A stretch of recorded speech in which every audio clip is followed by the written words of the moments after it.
Uşaqlar dərsdən çıxıblar. Bu da Yergüc kənd tam orta məktəbi. Pəncərələrin şüşələri belə qırıq-qırıqdır. Selofan tutublar, çünki yəqin ki şüşə yoxdur o sinif otağında. Və damına baxın. Şiferlərin yarısı tökülüb, yarısı da yəni bugün sabahlıqdır.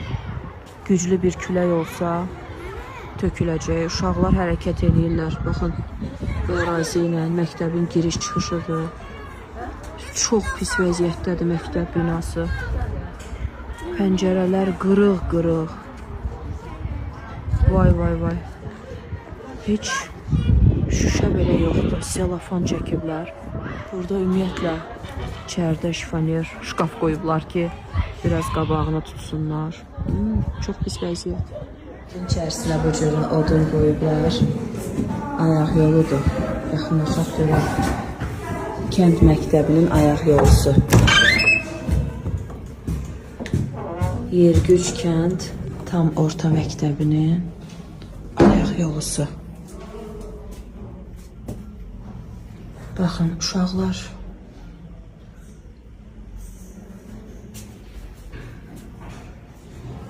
Vay, vay, vay.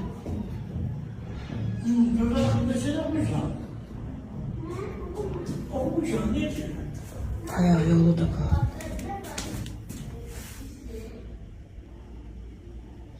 Məktəbin ayaq yolusudur. Uşaqlar buradan istifadə edirlər. Dəhşət. Ya bu da digər tərəf. Məktəbin qapısı olub yəqin ki. Görürsünüz də içəridə də kimsə var, hərəkət edir. Sinif otaqlarıdır, koridordur. Məktəbin vəziyyətinə baxın. Biz bu məktəbdə hansı təhsildən danışaq? Biabırçılıq. Yəni, əsaslı təmirə ehtiyacı var binanın. Hətta sökülüb yenidən tikilməyə belə. Çox pis vəziyyət, çox. Sinif otağının pəncərələrinə baxın.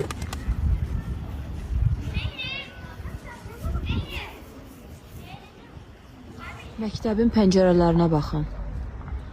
Fevral ayı, soyuq ay. Bir dənə o sinifdə deyəsən odun yanır. Çünki iyi gəlir ki, odun yanır içəridə, odun peçi yəni. Baxın, odunları doğrayıblar burada, siniflərdə yandırırlar yəqin ki. Sinif otaqlarının pəncərələrinə baxın.